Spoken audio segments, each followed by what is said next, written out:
the best joke I know. Oh, you've arrived. We're about to start without you. I was getting a bit worried there, you know, watching all that horse jumping stuff, thinking, the Carrott's not very funny this week, is it? The Horse of the Year show. It's called the Horse of the Year show because it goes on all year. Interrupts every single programme, right? And because the show started a few minutes late, it's obviously upset all the people who decided to record it on their video. Not only have you now got a sketch of horses jumping and falling about, but also your automatic timer will switch off at 11:25, which means you'll miss the end of the show for a few minutes. So just for you, we're going to do the end of the show now. Now, we can't do that because then you'd miss the few minutes before the bit... Well, what are you doing recording it anyway? We've gone to a lot of trouble to create the live Saturday night atmosphere, and you've taped it.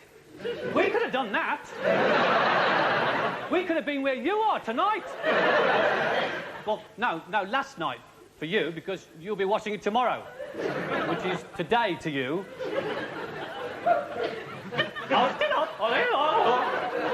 Thought your video gone wrong then, eh?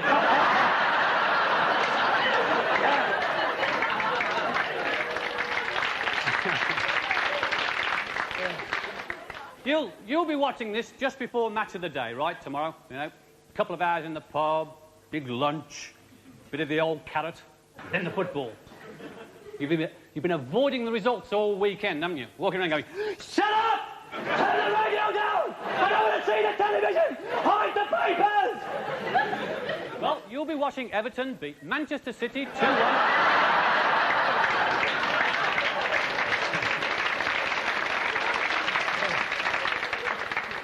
And a really boring 0-0 draw between Chelsea and Leeds. Looking at the news this week, I saw that Sydney Wheel has left the NUR, but typical of British Rail, he didn't leave on time. And after a vehement debate at the Tory party conference, the government announced they were bringing back flogging. They're going to be flogging most of British Airways, bits of British Rail, anything from British Leyland. Looking through the press, things strike me... You see all the obvious stuff, but then something strikes you. And this week it's been the think tank. What the hell is a think tank? Some large galvanised tin bath. Well, it wouldn't be galvanised, would it? I mean, galvanised indicates action. The last thing you get from the think tank, isn't it? It must be some large goldfish bowl, you know, full of overweight civil servants in aqualungs mooning around. Thinking, how the hell am I going to get out of this large goldfish bowl? And you know when you've been in the water for a long time, all your skin goes puckered and wrinkled. That's what happens to their ideas.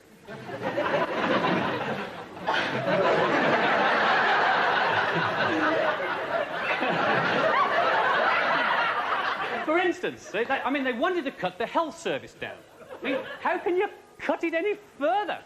I mean, they haven't got round to thinking about that one, have they? You know, got to do some more mooning in the tank. I mean, how can you cut the health services? You can't get rid of any more of the administrators. I mean, they're manning all those essential typewriters that save people's lives. Now what they're going to do is get rid of all the surgeons and the nurses and the anaesthetists, you know, all those superfluous people that hang around hospitals, you know. Yeah, we don't need them. Right? Oh, we don't need you. We can do our own operations, mate. We're quite capable of making our own diagnoses, don't you worry. Hey, we've all seen your life in their hands. Hey, there's not much to it, you know. Get yourself a Black & Decker.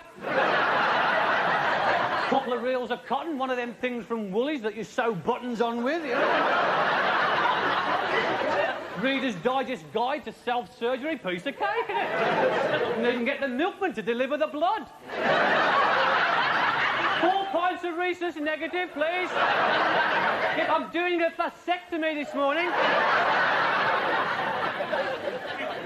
Let's face it, if you do your own surgery, there's going to be more chance of cutting off the correct leg. I mean, I've seen those live documentaries, you know, the patient's just about to have his leg amputated and the surgeons are hanging around the operating table, tossing a coin, you know. I read a quote from some odd right-wing pressure group, the Surrey Devolutionists Against Buddhist Massage Parlours, something like that. And they were quite seriously suggesting, here, this is their quote, those requiring treatment for predictable illnesses should pay for their own treatment. That's nice, isn't it? What's a predictable illness? Hello, Doreen? I won't be coming to the christening next week. No, on Thursday I'm going to get pleurisy. And at the weekend, Brian's going to get herpes. Talking about things that keep recurring... I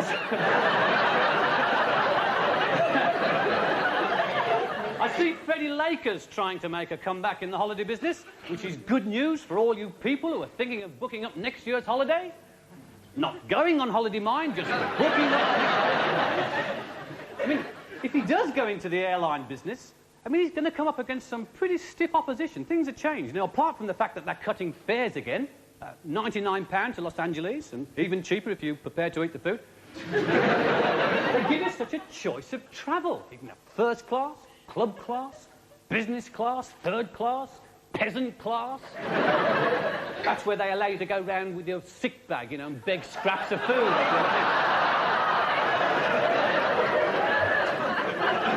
I know all this, because just recently I went on a trip abroad, right? Now, I'm not the best flyer in the world. Like, I mean, getting me up those airplane steps is like trying to get a horse into the starting gate, you know, and it's a bit embarrassing going up the steps backwards with a big bag on your head.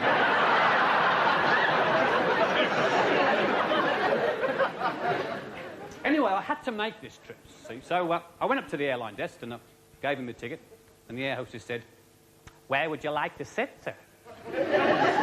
Smoking or non-smoking?" I said, "I don't care. I just want to sit near the black box."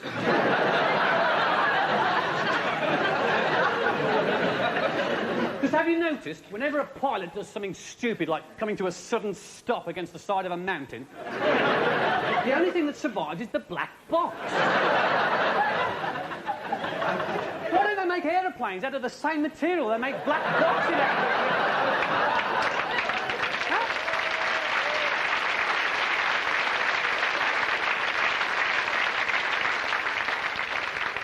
That way, if the pilot does make a boo-boo, all they lose is the mountain. I mean, it's going to upset the friends of the Earth, isn't it? I mean, they're going to be a bit miffed, aren't they? You know, you monsters! You destroyed a whole mountain for the sake of one lousy aeroplane and 300 miserable human beings! There were 15 species of flora on that mountain! Getting on to endangered species. Have you been listening to the Tory party conference this week? Terrific. I mean, make a wonderful LP for insomniacs. I mean, just wonderful. Actually, the one thought that kept crossing my mind as I listened to them was that not one of the speakers would last for even a second on that Radio 4 programme, Just a Minute.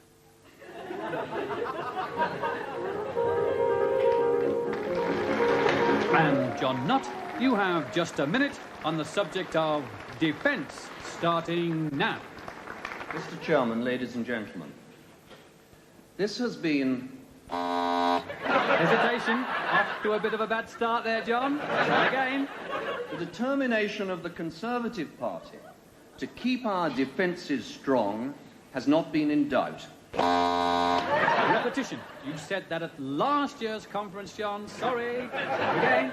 Every single member of the Cabinet was given the latest... Double there, John. Hesitation and deviation. It's not really your Cabinet, is it? Not because the West is militarily stronger than a year ago. Alas, that is not so. Alas? Alas? Pronunciation.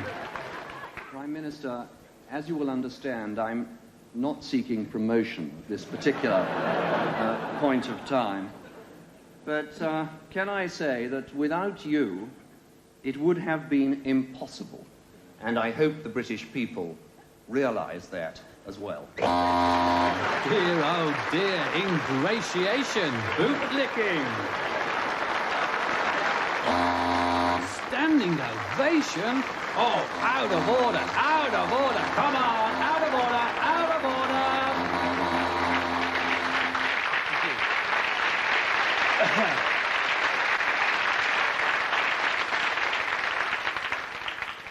They were so well behaved at the Tory party conference.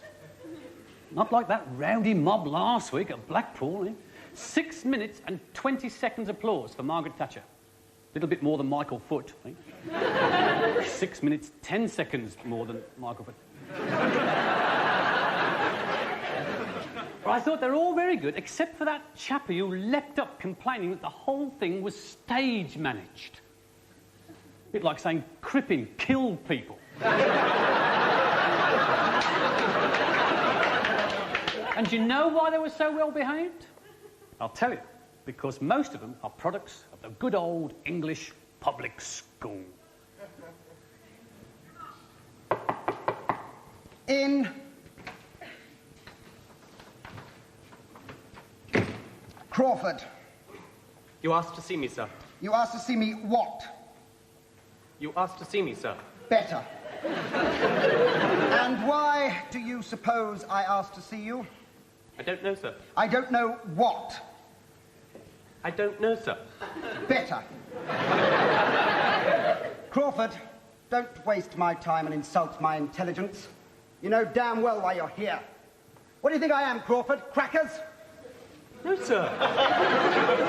Know what? No, sir. Better.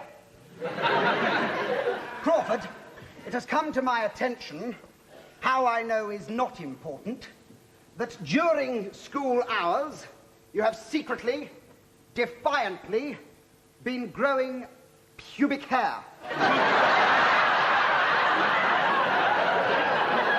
Well, boy, is it true? No, sir. Don't make me prove it, child. Yes, sir. Why? Why, sir? Yes, Crawford, why? I don't know, sir. Well, somebody must know, mustn't they? Yes, sir. It didn't just sprout like watercress, did it, Crawford? No, sir. Well, yes, sir. I mean, I don't know, sir. Crawford. Sir, my name's Johnston, sir. Johnston, from now on you will be known as Crawford. Yes, sir. Thank you, sir. Crawford, you know my standards. I don't intend to waive them for a little gutter snipe like yourself. I will not tolerate hair in any shape or form in the lower school. Pubic hair, Crawford, is a sixth form privilege. Isn't it, boy? Yes, sir. Yes, sir, what? Yes, sir. Sir. Better. What do you think you're playing at, Crawford? Pubic hair, when it is grown, will also only be grown in the regulation school colour. Which is what, Crawford? Black, sir. Yes. Black and luxuriant. And not a wiry, wishy-washy, rusty brown sort of colour. Yes, sir. You will reach puberty, Crawford, along with the rest of your year, at the end of the Michaelmas term. And not just any old time you feel like. Yes, sir. Don't stand like that, Crawford. We don't stand like that at this school, do we, boy? No, sir. You've been taught how to stand. Do it. Yes, sir.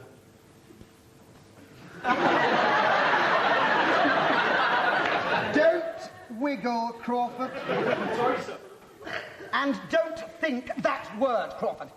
That's another sixth form privilege. Now get out. Oh, and Crawford, on your way out, pick that up off the floor. Sir? You've dropped some of your acne.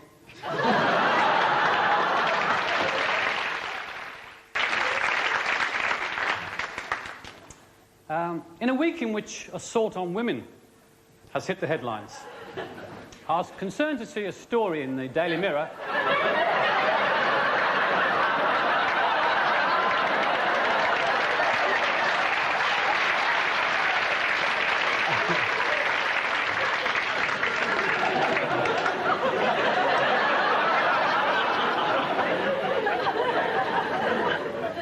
I'll get them. Don't worry, I'll get them. I was saying this in a week.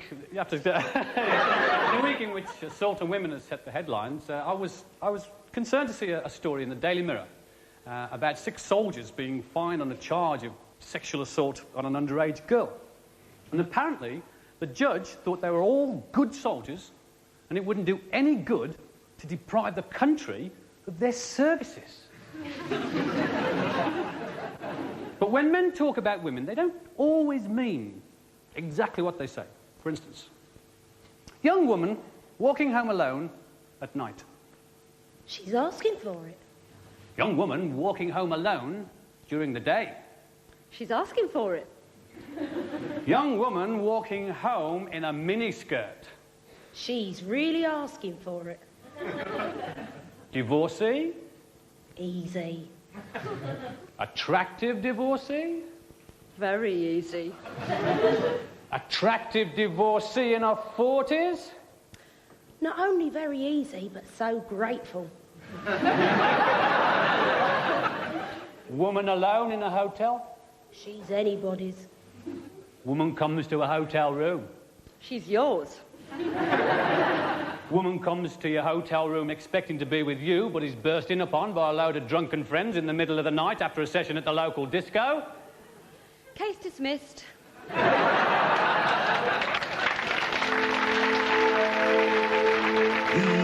is afraid. He is totally alone. He is E.H. Edward Heath is E.H. He came from outer Surbiton. He is 3 million light years away from Conservative Party policy. Previewing in Brighton this week an ex-Prime Minister film. Good evening. We're very pleased to have with us in the studio tonight the Minister of Defence, Mr. John Nott.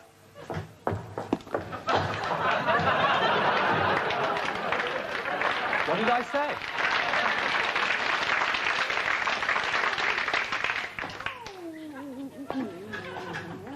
I know, Nick. Let's play doctors and nurses. Yeah, great. Right. Right. We want more pay.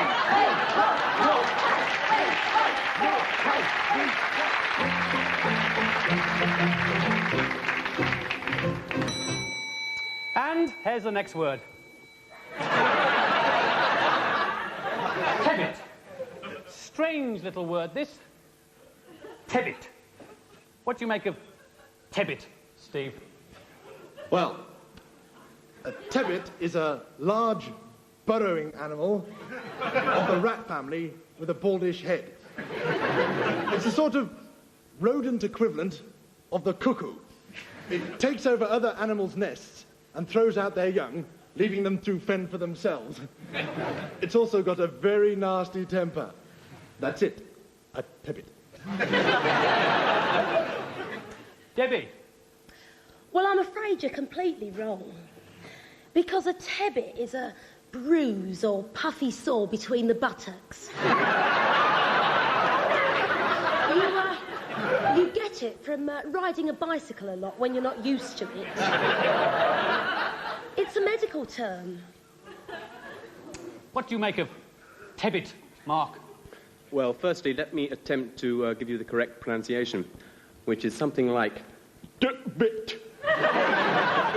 which is, in fact, a Norman dialect word, still used in North Yorkshire, I believe. This word, in fact, means a minuscule amount or a worthless sum, used in such phrases as, I wouldn't give you a two-bit for it.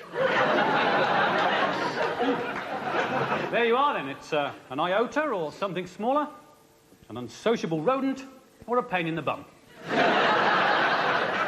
What do you think, Kay? Well, I think it's all three. No, you're wrong there, I'm sorry. I've got the correct answer. A tebbit is that bit of sticky gunk that you get behind your heel there and you can't get rid of it and you don't know what the hell it is, but there's always bits of grass sticking out of it. That's a tebbit. And the next word is... Pookie Snackenburger.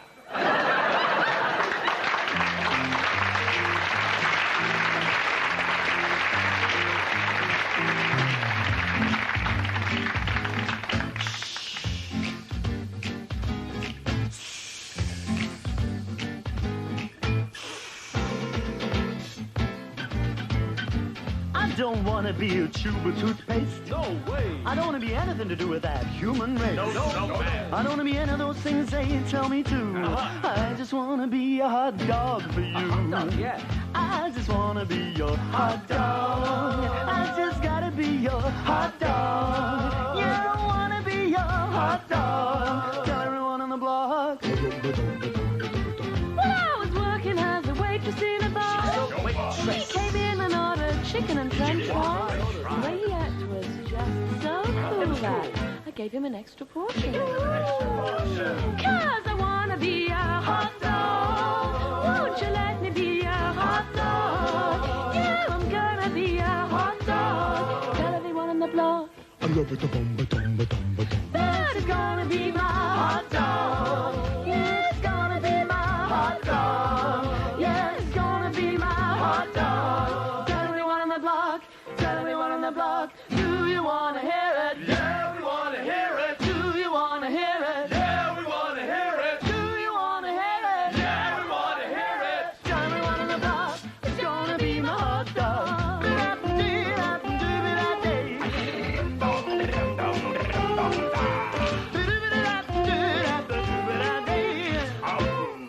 That's nice. My devil, I lost to my hand. No hand, nowhere. Oh, when my day, it was so well. Hey, my face and I went like a do. Like a do. And now my beat, you know. That's cool. I'm telling you, I just started to be your hot dog. Hot dog. Do what you do.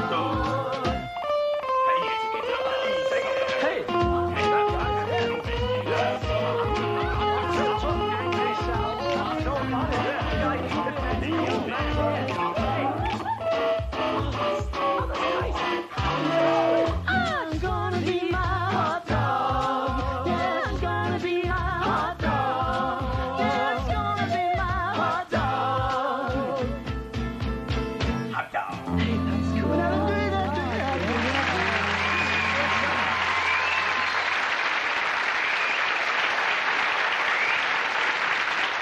All right, quiet, please. Quiet, please. Somebody turn this radio down, would they? Now listen, ladies and gentlemen, about these leaks. We really must do something about the press and radio getting hold of these telegrams and other classified information. Good evening. Here is the news. A short while ago, the government decided to take action over the recent leakages of telegrams and other classified information to the press and radio. We've already had an investigation, and I'm sorry to have to tell you that it is this department which is believed to be responsible. After an internal investigation, the ministry department is believed to be responsible. The evidence we have... The evidence they have... Which is quite specific... Which is quite specific... Proves... Proves... It. It.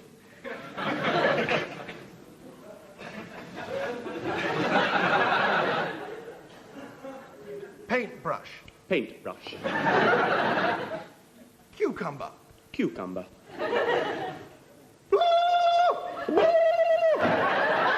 In fact, I'm prepared to make a statement. A statement is expected shortly. I am pretty damn sure who the mole is. They are pretty damn sure who the mole is. And I am prepared to name him now. The identity of the mole is... Simpkins!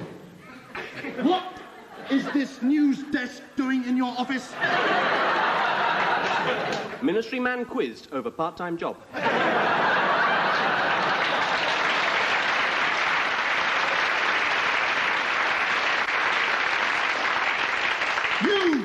Traitor, Simpkins! Heated row develops. You're fired! Get out! Yes, get out! Go on! What made you do it, Simpkins? Was it greed? How much did they pay you, eh? Thousands, sir. And before the weather, here are the main leaks again.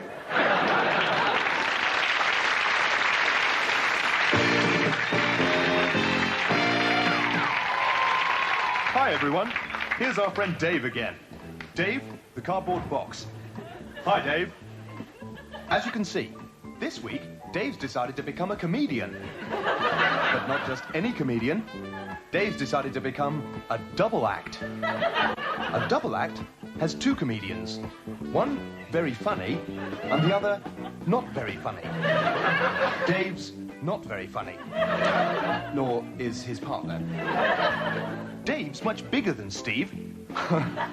Yeah, that's one of their best jokes. They call themselves Bubble and Squeak. Dave Bubble and Steve Squeak. But, of course, they don't. Ladies and gentlemen, Bubble and Squeak! This is it, boys. Good luck. Or, as they say in the theatre, break one of your legs. Oh, no! Steve's had a heart attack. And just at the wrong moment. Quickly, Dave, pump his heart. Give him the kiss of life. What's the matter, Dave? Why aren't you helping him? Ah, I get it. You don't want the audience to think you're homosexual. True move, Dave. Better get on with the show. Tell them a joke. Oh, no, I forgot. You're the straight man. Tell them a feed line, then. Oh, too late. Tough cheese, Dave. Still, that's showbiz. See you next week at the Job Centre.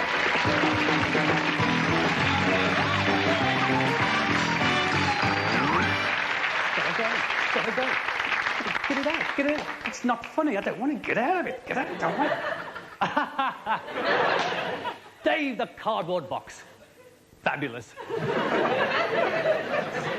I think the trouble with Dave the cardboard box is that it's essentially drug-orientated humour. I mean, I know all about drug-orientated humour because I've been to America. That's... Hey. And the thing is, you walk around America, everyone in America is on marijuana. It's quite remarkable. I mean, I do these American college clubs, you know, and the whole audience is on marijuana. It's really weird. It's off-putting because they don't start laughing until they get home. No. I thought you might be on it. No, I mean, not everyone in America is on marijuana. That's an exaggeration. I mean, rock stars aren't on marijuana. They're on snow. Or cocaine, as you people who aren't in the music business call it. I didn't know it was called that either when I was over there, but I was in New York a couple of months ago, and I was walking around Central Park, and this big guy comes up and he said, "Hey, hunky." He wasn't black. He was just trying to be. Things change so quickly in New York, you see. I mean, like, last year you had to be macho to get a woman. And this year you've got to be black to get a woman. So next year you're going to have to be a woman to get a woman. So he says, "Hey, honky, want to buy some snowman?"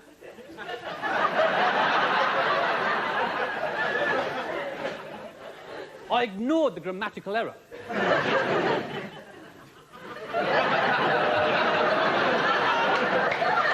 I said, "How much?"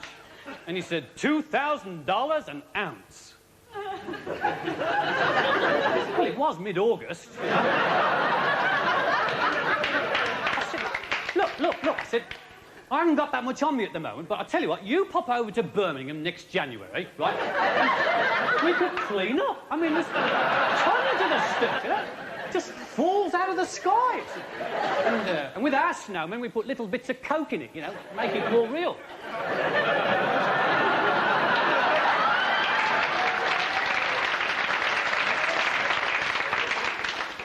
Coke in the snow? Hey, that's cool. I said, "Yeah, you know, that's why we wear gloves." He got ever so annoyed. He called me a mother.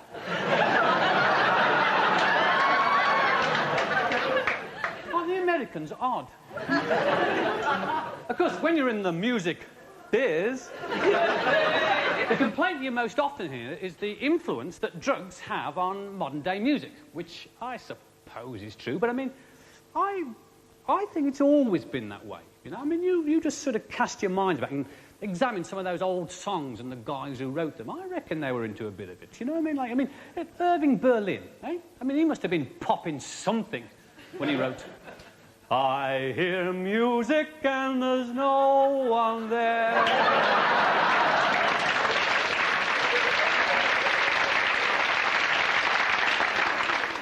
Lerner and Lowe, who wrote My Fair Lady, they were into some heavy grass, man. I have often walked down the street before, but the pavement always stayed beneath my feet before.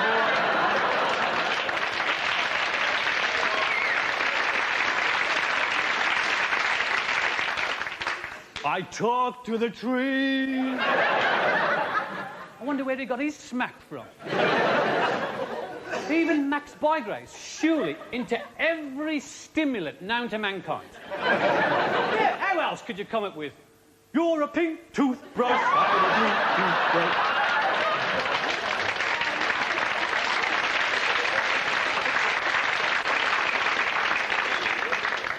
It's all to do with the fascination of what we do to our bodies. Right? I mean, you might sit there all smug and sanctimonious and your disdain for drugs, but how many of you are on a diet? How many of you are trying to stop stuffing food down your gullets? Companies are making fortune out of people like you and about your guilt of getting fat, you know, getting fat. Wobble, wobble, wobble, wobble, wobble. And when you're in that state, you're so vulnerable. All your logic goes out the window, you know. You'll believe anything. Hey, cram our non-fattening biscuits down your throat and get slim. The more you cram down, the slimmer you get. Really? Wobble, wobble, wobble, wobble. If a food manufacturer's having a hard time selling an unfashionable product, they just leap onto the slimming bandwagon. So long as they make it part of a calorie-controlled diet, you can sell it. You can even advertise suet as a slimming food. Suet? You get 2 spoonfuls of suet, next day you're looking like Bernard Manning. No matter, soon there'll be low-calorie suet, sugar-free suet, wafer-thin after-8 suet. Can't believe what they do to food just to keep up with the trends. See, a couple of years ago, they got rid of all the roughage in the food. Right? Then they added vitamins. A couple of years later, they took out all the cholesterol. And they jammed it full of polyunsaturates. And the latest fad is stuffing all the roughage back in they took out 5 years ago. Bring over that roughage, hey, we put it in. And they still call it natural cornflakes. Natural. It's the advertising world's panacea, as long as it's natural. It's okay. Keep swimming, man, keep swimming. The shark's just natural. Oh. Well, you've lost weight.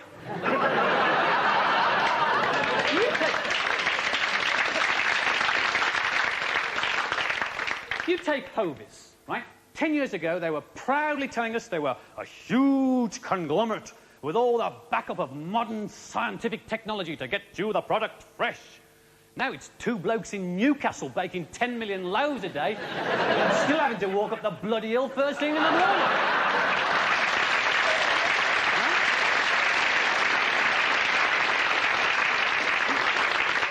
You get crazy things like alcohol-free lager. The whole point of drinking lager is there's alcohol in it. Like we'll have the Israelis making pork-free pigs soon.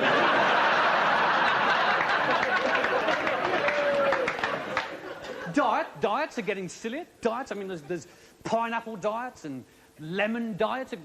You've been on the lemon diet? You just eat lemons. It's all, and your mouth gets... No, you can't get any more food in it.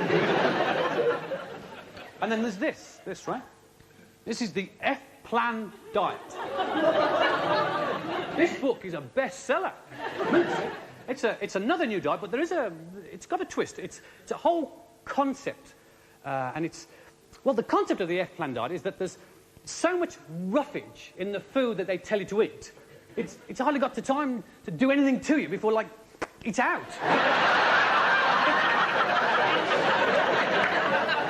You might just as well get your dinner and flush it down the bog.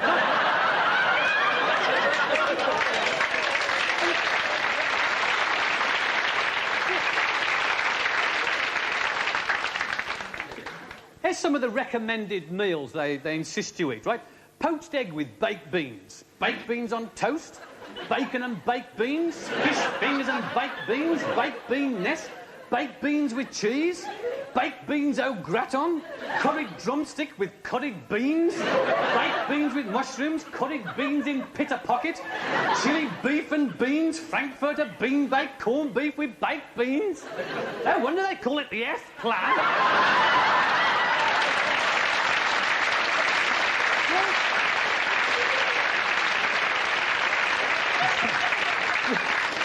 I mean, you might be slim, but who's going to take you out? Well, they're going to love you in the office in the morning, aren't they? Look out, here's Julie, she's on the F Plan! Don't strike the match!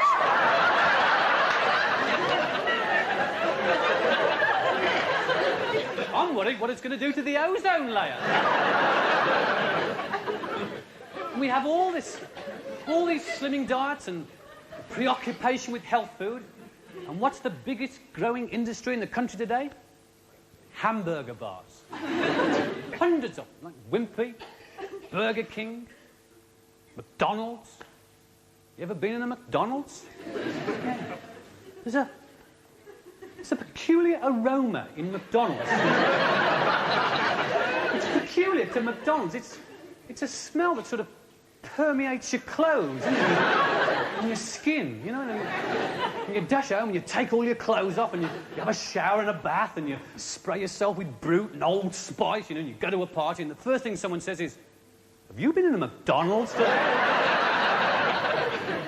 And no matter what chain or branch you use, they all make exactly the same product, right? I mean, you open up the box and there's the burger staring at you. With a swabby bun on and a melted cheese and relish and tomato sauce. It looks as if it's been eaten before.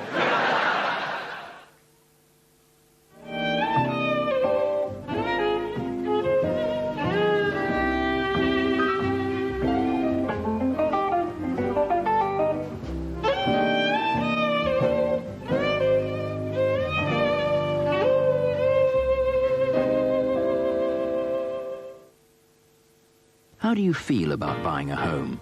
I'd just like to live next to a cricket pitch. I'd absolutely love a mortgage that doesn't go up when the interest rates go up. It makes me very... Delta. Now Bonko have collected all these tunes together on one album. Beatles Bombers. 24 dreadful tracks.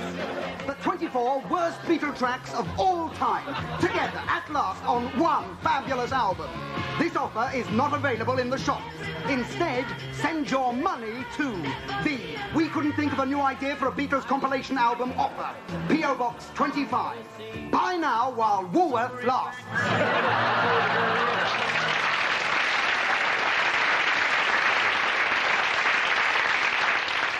Okay. Once again, the Royal Variety Show is nearly upon us. And this year, the BBC are going to feature extracts from the great musicals, performed by world-famous singing stars like Esther Ranson and Gloria Hunniford. Rumour has it that Angela Rippon and Jan Leeming might be joining them. Of course, while they're doing that, the BBC have paid for Lisa Minnelli and Ethel Merman to read the news. Now, what puzzles me about the ladies that I mentioned in the first place is how do you categorise them? I mean, they're not actresses as such, or singers, hardly dancers, so what exactly are they?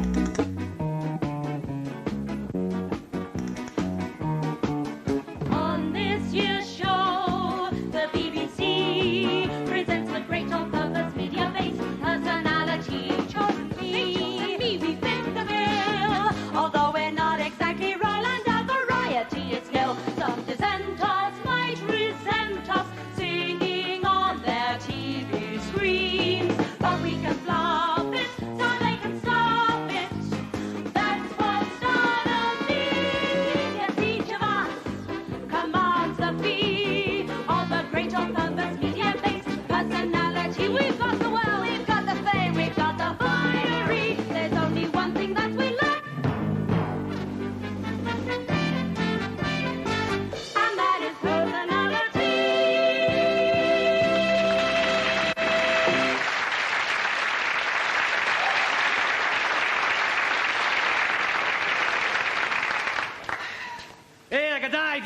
g'day, Jack.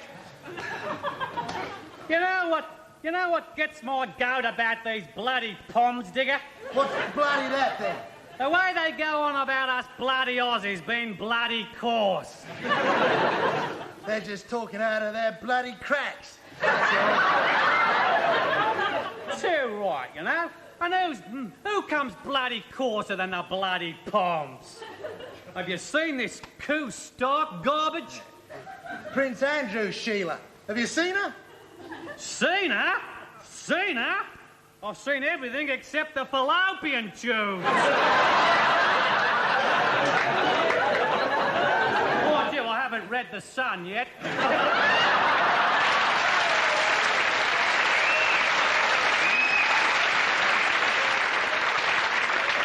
I'll tell you, they haven't gone that far yet, but they have got a photo of her being pogged in some bracken, you know. Disgusting. It's not just the papers. She was on the BBC News the other night, stripping off. Is that any way to treat a future princess? I mean, is that tasteful? Do you reckon they'll get married then, eh? Come on. Is Rolf Harris funny? Yeah, suppose they will. I mean, they are in love and Andy is a gent, eh? That's what's so gross and tasteless about the whole thing. I mean, if anything was to happen to Charlie and Di and family, she'd be Queen of England. That's awful. Yeah, didn't think of that, huh? No, I hadn't thought of that. Imagine they'll have full frontal action nude photos of the Queen of England. Hey, do you think that's what they'll put on the stamps? You never know with the bloody Poms. I mean, they wouldn't stand for it in Australia. I mean, we'd be more stately and serene about it, you know. We'd just have the left nork popping out, you know. The ermine draping off it. They say the Aussies haven't got any class, eh? No idea. I mean, that's the trouble with being a sensitive, intellectual Australian. What? So bloody lonely.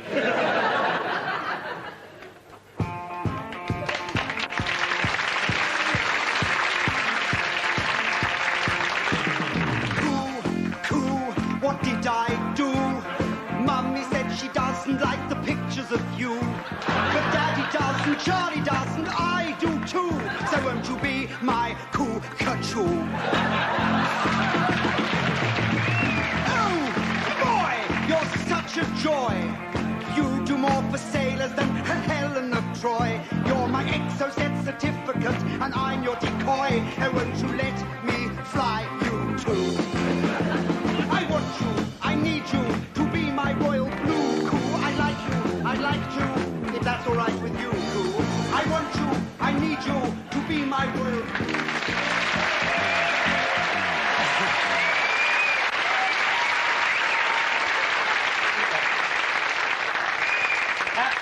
It's at this point in the show we have to say goodnight to all those people who've been recording us on their videos. Because their automatic timers will be switching off just about now, we'd just like to say goodnight and see you next week. Bye! Bye!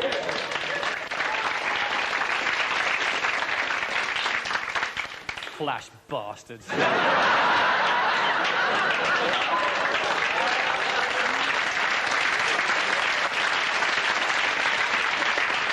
I hate people who've got videos.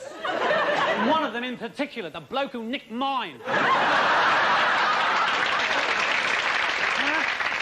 Why should a burglar want to nick my video anyway? So he can go burgling on a Thursday night and not miss Operation Carter.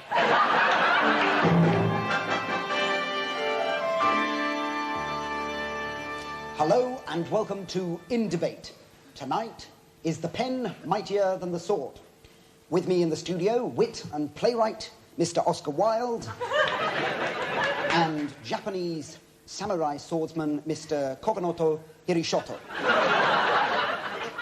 Well, Mr. Wilde won the toss, so he begins by furnishing us with a piece of his devastating and acerbic wit. Oscar. A man cannot be too careful in his choice of enemies. Thank you, Oscar. And now, Mr. Hirishoto.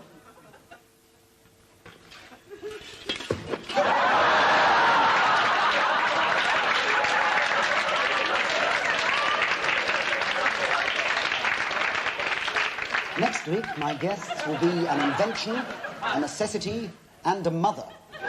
Till then, goodbye from me, Mr. Hirishoto. All right, Mum? And somebody clear that mess up.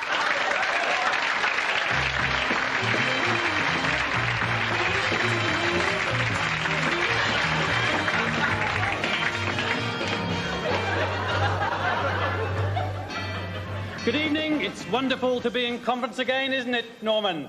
It certainly is, Norman. And in a packed manifesto tonight, we'll be hearing the unlikely report of the health worker who crossed a life support machine with his pay packet and got a living wage. And I'll be introducing details of a new jobs sharing scheme. The job will be shared by 3.5 million people. But first, the news. A large number of people said to be suffering from acute depression and starvation went into hospital today. They then donned their nurses' uniforms and did the ward round.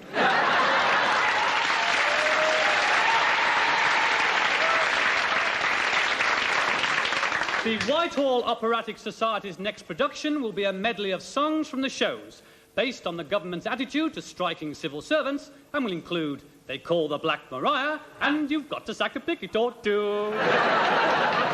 Well, that's all we've got time for until next year, when I'll be offering the hospital workers 20% of what they've asked for. And I'll be getting unemployment into single figures. 1 billion. So until then, it's tough shit from me. And it's tough shit from him. Good night.